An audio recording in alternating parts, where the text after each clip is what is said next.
Hey, welcome back, everybody. It's time once again for Closing the Wealth Gap. The one show, maybe the only show, that shows you how to close the wealth gap in your own life with the man who's done it for many. Our wealth coach himself, Tyrone French. Hey, Tyrone. Hey, Paul. Hey, good to be back, buddy. Good to be here. A lot is going on right now. Let me get my mic out of my face here. Okay, there, that looks better. Yeah, we're going to get to it. But first thing I want to do, like I always do, is I want to address the audience, let them know how much I appreciate them, as far as tuning in. And now you can literally just, go to YouTube, check out our live stream, octalkradio.net. Hit the like button if you like what you've heard, subscribe. And, we're coming to you as far as trying to put out relevant content, things that you can actually use in your day-to-day life. And I'm going to tell you right now, Paul, I heard something a couple of weeks ago, but it became more prevalent, where we're getting to that point where we're coming back to that. We live in a boom-bust society based on our economic structure. We sure do. And we've been in a boom cycle for so long. And a lot of people assume, they're even saying that, the boom cycle has been inflated. It's been manufactured. But now we're coming to the end of that cycle. And the way we know that we're coming to the end of that cycle is now the reports are starting to go out. And we talked about this on the show before, where banks they're going to start pulling back on their credit. The credit that they're offering, lines of credit, HELOCs. And, I want to talk about that today. Because I don't think anybody's ready for that. They're not ready for it. And can I tell you, can I set it up? Because one time, you said today's topic, and I had a flashback. I'm not an old Vietnam War veteran, although I could have been. A couple more years, I would have been there. So, I have flashbacks once in a while to the 60s or 70s or 80s or 90s. I had a huge flashback to not just the Great Recession of, say, 10 years ago, but before that, in the 90s, we had a couple other big recessions, one or two. And in 1987, the stock market crashed. In 1987, I'm probably thinking that. Then right after the 90s, so there was forgotten, not as big as the last couple, but everybody was like, oh my God, the earth's falling. Yes. Sky's falling. I remember at the time, both times this happened, that all of a sudden I got a little notice in the mail. Your credit line has been cut in half. What did I do? And at the same time, the interest rates that you're going to pay on the current balance have gone skyrocket. up. They go up. What did I do? Here's the thing. I'm a good customer. Like I say, man, history doesn't repeat itself, but it rhymes. It sure does. And then, it's almost like the Four Tops, and it's in unison and everybody starts rocking to it.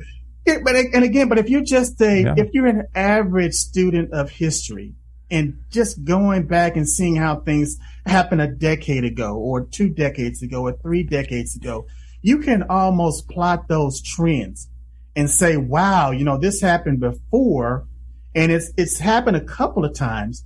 Maybe it can happen again. Yeah.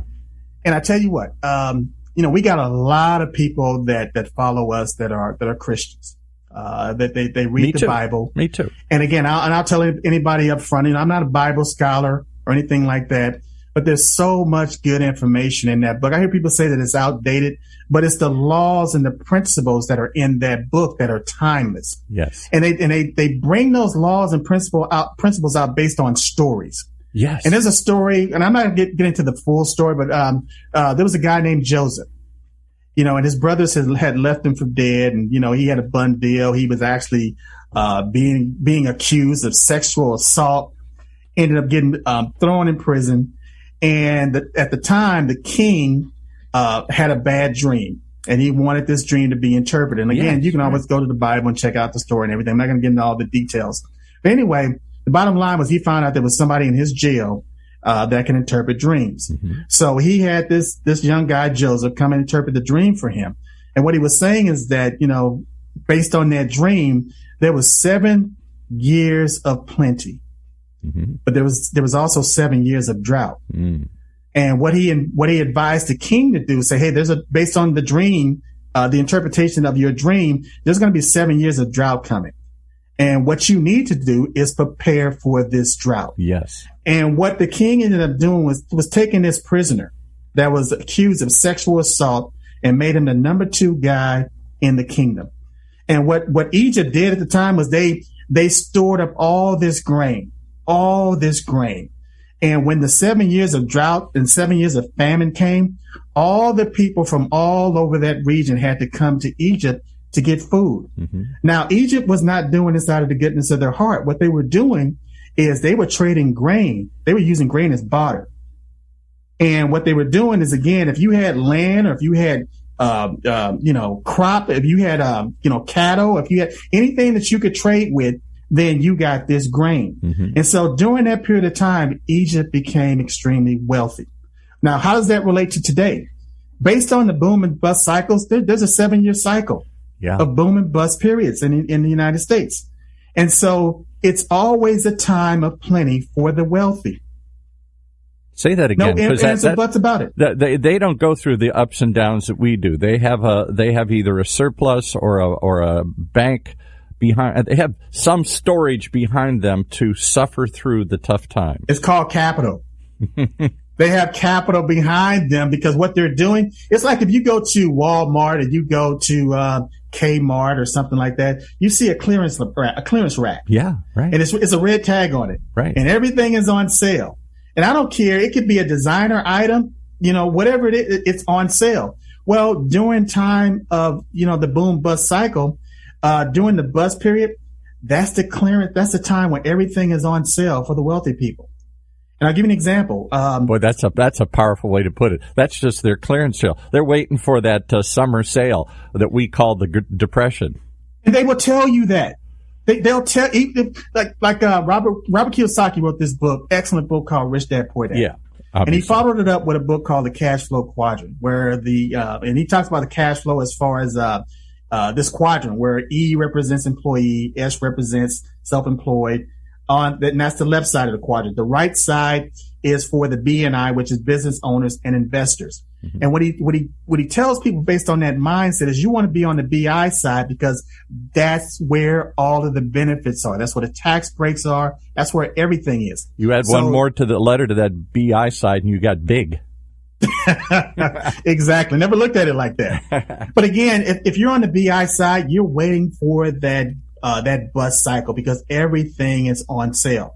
And so what happens is you'll see that during the boom cycles, the interest rates, as far as wealthy people and rich people borrowing money, the banks are giving that money away to them because the interest rates are so low. Mm-hmm. So it's free money. Mm-hmm. So they have free money to store up during these cycles where their money is making money. And then when the market crashes, when real estate crashes and everything is at a discount, that's when they leap in and they start to buy. And then once we get out of that bust cycle and everything, the recession starts to ease a little bit, then interest rates start going up again. Prices of real estate start going up again. Stock prices start going up again. They sell.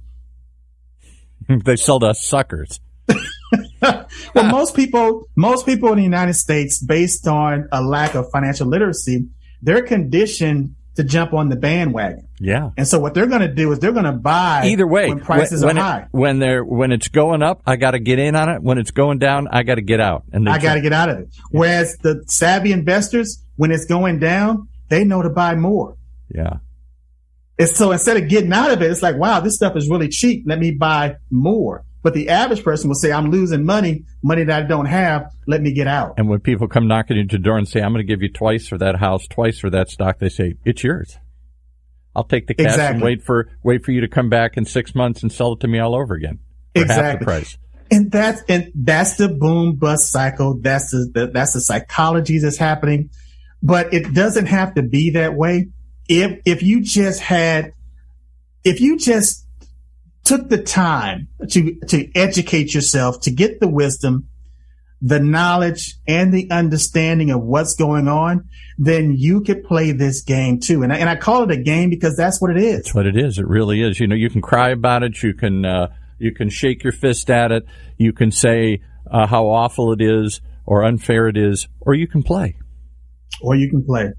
And while everybody is playing checkers, these guys are playing chess. Yeah, three-dimensional chess. And women are playing chess. Three-dimensional chess all over the place here. Like Spock in Star Trek, three-dimensional chess. Yeah, exactly. Yes, and they're doing it not as individuals, but as corporations, as companies, because that's where the tax advantages are. So let's go back to this credit line thing, because this is yes. I've seen it starting to happen, or I've heard it start. It hasn't happened to me yet, but I remember vividly when you said that. Oh, that was the sign bad things are ahead. When they looked ahead and said, we're going to reduce our potential liability here. We're going to make it harder to borrow money here, even for good customers. Normally you'd think I caused this myself. I missed payments. I did something, and as a penalty, they cut me back. They cut me back, the good guys, because they wanted to cut their liability. They didn't want to have as much credit floating around out there that they might have to cover. They see all of the defaults that are coming. They're forecasting. Yeah. And they see they know that a lot of people, again, they're dependent on credit because their income stops before the end of the month. Yeah. So they supplement that with credit. But if that income drops and they don't have another source of income, then what people are going to do is, again, they're not going to pay their bills. They're not going to pay it. Yeah. And so the problem is, even though you were, like I said, no fault of your own, you paid all your bills on time. Let's say if you had a $4,000 line of credit, let's just take it home. Right. You got a credit card and it's got a $4,000 credit limit on it. Well, one day you're going to wake up and your credit limit is going to be $2,000. Exactly. But think about this. You were already at maybe a $3,000 limit or a $3,000 balance on your credit card. So you had about $1,000 left. So your utilization at that point of your credit was 75%.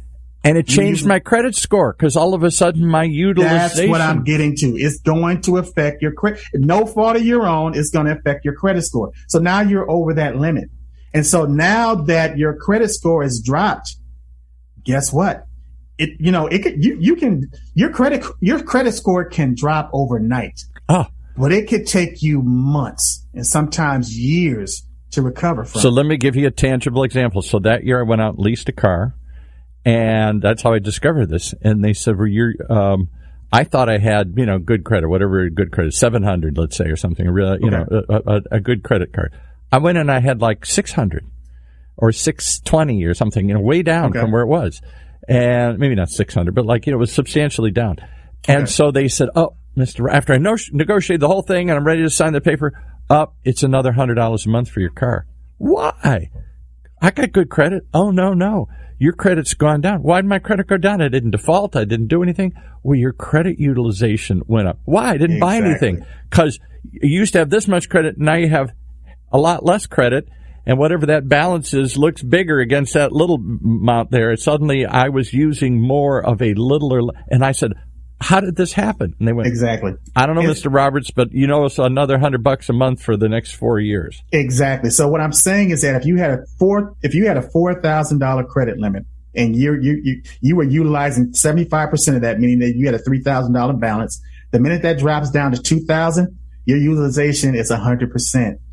So and nobody sent me a note. If they did, I didn't see that they cut my credit. I didn't see how it affected my credit report. But a lot of times you're not going to read it because you're paying your bills on time. Yeah, I threw it away. So instead I walk in and I'm shocked and this is after a couple hours of negotiating this thing, driving it, trying, I'm all excited and ready to sign the deal. Oops, at that last moment as you go into financing, hey, I'm sorry, we just ran your credit report and we can't do the deal. We said it's another $100. It was like $100 or $75 more a month for 4 years. And I was infuriated. What am I going to do? Walk out? So Paul, that was extremely relevant then. But when you look at the signs of the time right now and what happened with COVID and the unemployment rate. Yeah. And now people have leverage now. They can literally get more money for certain positions. So when you got two applicants and they're looking at these applicants and they're equal, but all of a sudden they look at their credit rating, their credit scores. Yikes. That could be a determining factor whether you get that job or not. Forget about trying to get, finance, for a house or, a car or anything. We're talking about generating your income again.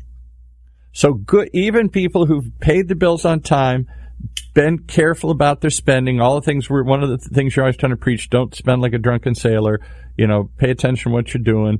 People who thought they had it figured out suddenly get the rug pulled out from under them because the bank cut your credit card limit and your utilization suddenly looked different. You're using more of a smaller line of credit, and suddenly your credit score, unbeknownst to you, went down significantly. And here's the kicker.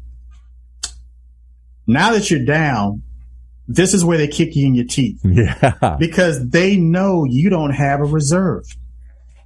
They know you don't have a savings.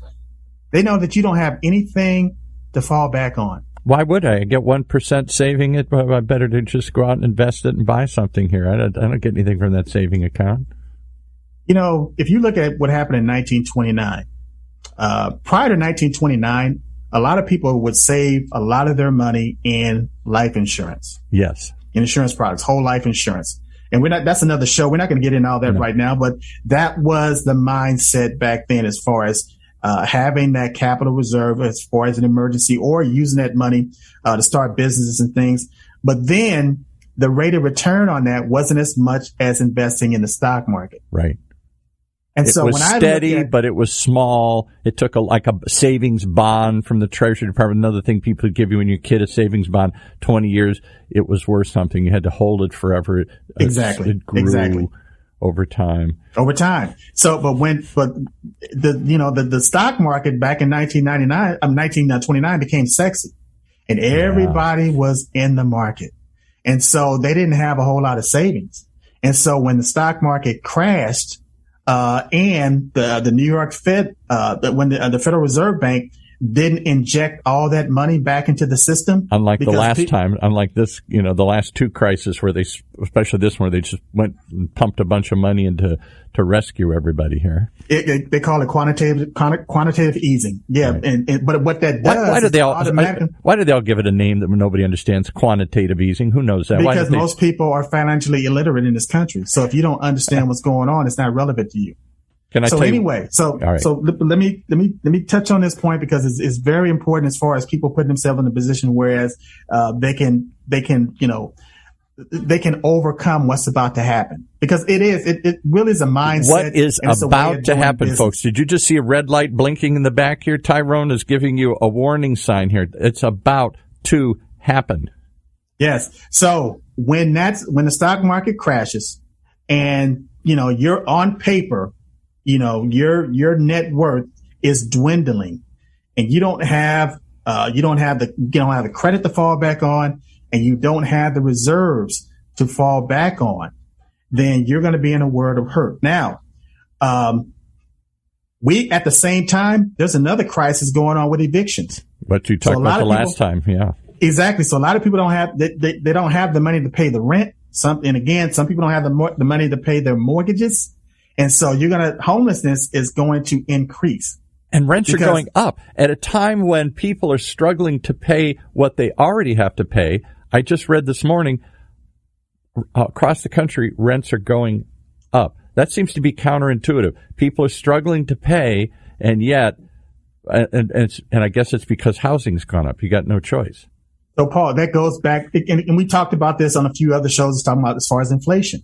These prices are going to go up to where, I don't care if it's rent, food, gas, all these prices are going to go up to whereas a lot of people are not going to be they're not going to be able to afford their standard of living. So again, that goes back to the wealth gap as far as the haves and the have-nots. We've been talking about this for I don't know how long. Yeah. That's the name of the show. Right. So you have to be able to position yourself in the future to whereas you have things that you can barter with. I'm not saying that the economy is going to collapse. That's not going to happen.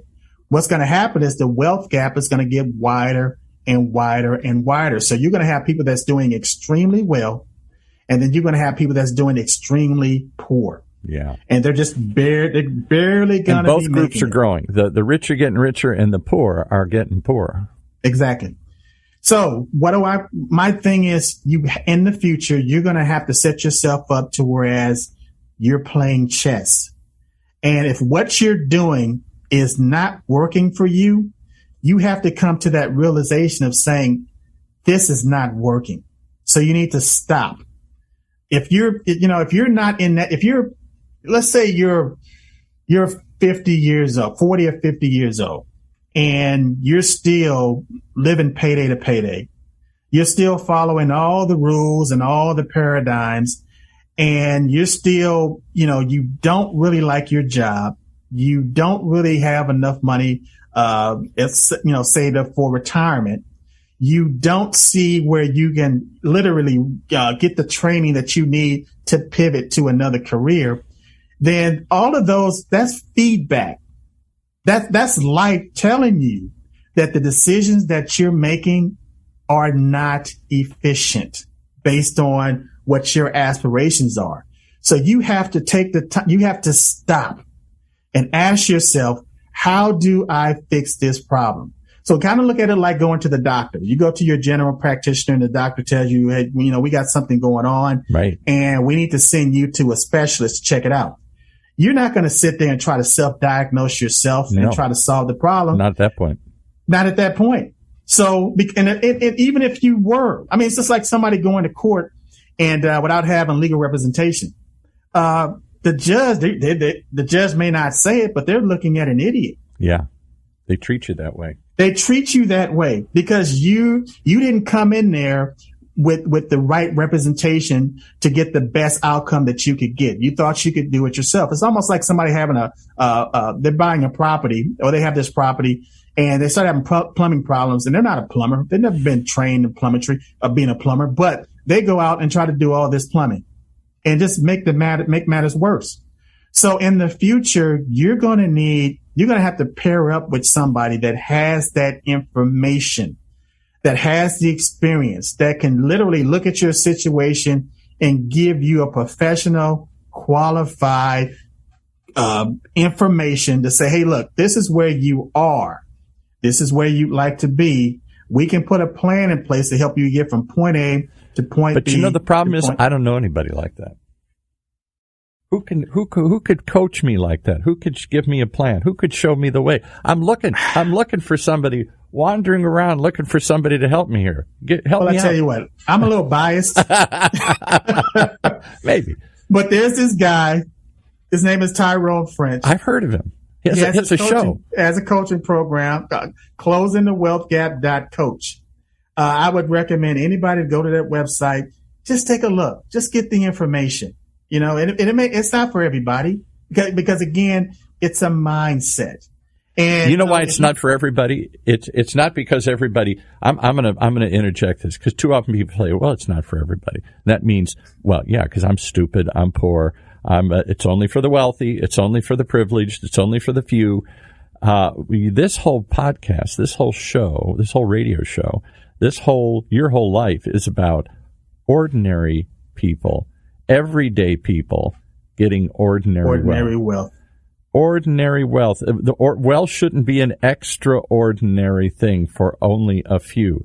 We all should have the way to, if you define wealth as having more than you need, an abundance of some sort, then we all should have a reserve. We all should have an abundance. Unless we live in a world, let's talk about it for a second, because I think this goes to the core of it. This we're getting a little religious here. Do we live in a world of abundance or do we live in a world of scarcity? We live in a world of abundance. When you understand how everything works, and how the synergy of everything, it's abundance. Even if you just thought about the thoughts that you have on a daily basis, you have hundreds of thousands of thoughts on a daily basis, and they're unlimited based on what you can think about. The issue is application. The issue is being able to make sure that you're having the right thoughts, and you're applying those thoughts to whereas now you're manifesting. And the only reason I said that is, you're right. It's ordinary wealth for everyday people. But the issue is what's easy to do, Paul, it's easy not to do. Easy. And I think it goes back to not just laziness, because then you're shaming me again. You're just too lazy. You're too dumb. You won't take the time, or too busy, or whatever. It's part of a belief, I think. We've the talked belief about system. That Yes. whether you believe it can really happen. Because I tell you what, I look around every day and I see scarcity. Longer lines to buy things. Shorter supplies of refrigerators. It takes longer because of COVID or something here. I see longer lines, shorter supplies, less credit they're going to give me. I feel like it's a shrinking world, and I got to fight for everything I get. Somebody's trying to take it all away from me all the time here. I'm so glad you brought that up. And again, we're going to wrap this up. Yes. But I do want to interject with that. You just said something that's extremely important. What a lot of people see, they'll look at their financial situation and they'll say, well, this is hopeless. Yes. And I'm never going to get to the point where, I have all the things that I want. Mm-hmm. Well, let me tell you how wealthy people think. It took them generations to get to the point to where they are. Mm. So the first person, or we call it first generational wealth, they didn't reap the benefits of all the things that their kids and their grandkids are reaping as of today. But what they did was they got the ball rolling. Yes. And so what I encourage my listeners to do, get the ball rolling and put yourself in a position to where as you're passing down wealth to the next generation so that they have way more. They're starting ahead as far as resources and assets that you could have you never even imagined. I'll give you have gone in that direction. Strange story, but it stuck in my mind. One time I went down to New Orleans and went out to the big old plantations out there, which, I know were horrible places and when horrible things happen, but they were beautiful buildings.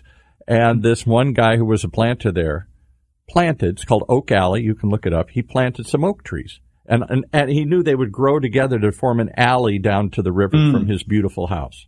Yes. And the guide, as I'm going through it, said, you got to realize, though, an oak tree takes 100 years to grow.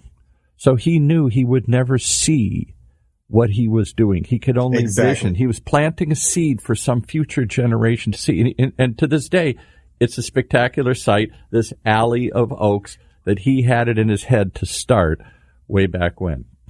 Again, it's a mindset. Yeah.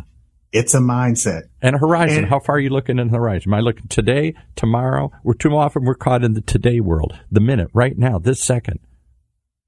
And that's what causes a lot of the hopelessness. Because if you look at your situation, if you look at the circumstances right now, and it's not good, again, that creates an emotion of fear and desperation. So that's why you have to look inward. You don't allow the circumstance to dictate or your circumstances to dictate how you're going to perceive life. You perceive life from the inside out, not from the outside in. You take control of that. And that's why, and again, we're going to wrap this up, but that's why I have these 7 steps that anybody can incorporate in their life. And the first thing is you start out with the word. Or you can call it a thought. You can call it an idea. That is the ground level. I call that 0. That is ground 0. You got to hear something. You got the first step. The first step is that you have to hear that word or that idea, which step number 1, which leads to your level of, we talked about, which is your level of belief. You have to get to the point where you believe it, because you can say something consciously and receive something in the conscious mind. But if the subconscious mind, if they're not on the same page, the subconscious mind is always going to override that. Don't believe it. Ain't going to happen to me. Doesn't believe it. Ain't going to happen. So then so it starts out with hearing, believing. Then all of a sudden you have to speak that word, which reinforces, Napoleon Hill called it auto-suggestion. It reinforces that belief system that you have, which catapults you into activity. That's the 4th step. Mm-hmm. Once you get into activity, then you persist. You continue. You got to keep going. You got to push through it until it manifests. And once it manifests, once you've achieved that thing, then you have to take a moment to rest. That's the 7th step, which is to rest. And another word that I looked at that you can use for rest, just add an E to rest, which is reset. Ooh, I like that. It's time to reset, which is now going back to ground zero, which is the idea, the thought, or the word. Well, my friend, my coach, my inspiration, you're going to have to reset the clock here because we're out of time. I just see more and more. I'm beginning to see the bigger picture here, and I'm beginning to see some dangerous signs ahead. You talked about the coming eviction apocalypse when the government finally removes the support they've been giving people who couldn't pay the bills and haven't paid their bills.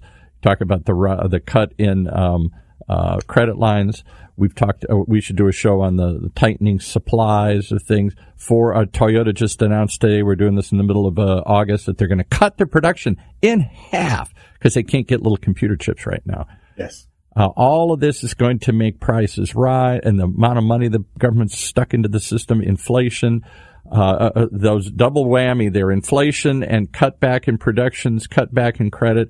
Wow, look out. Things are coming. You better be ready. And that seems like a scary forecast if you don't have the wisdom, the understanding, and the knowledge to how to navigate it.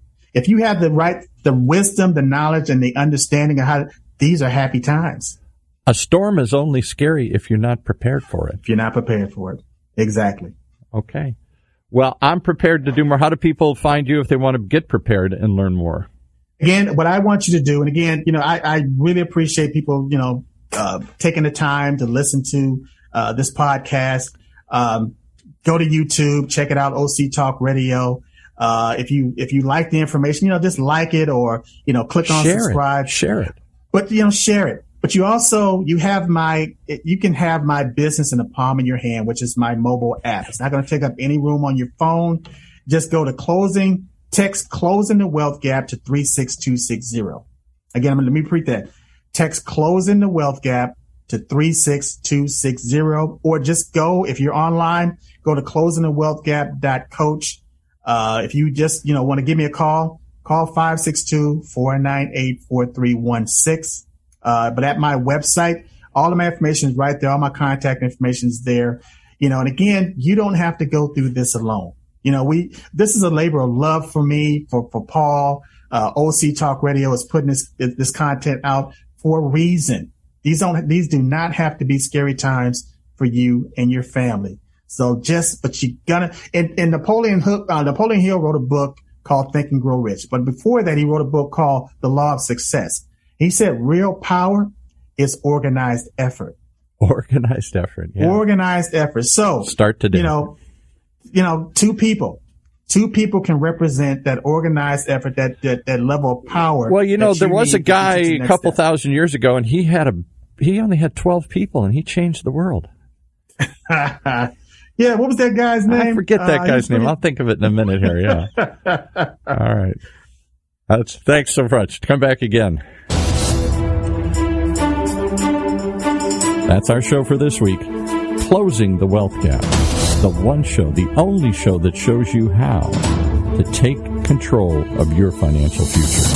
Right here in Orange County's only community radio station, OCTalkRadio.net.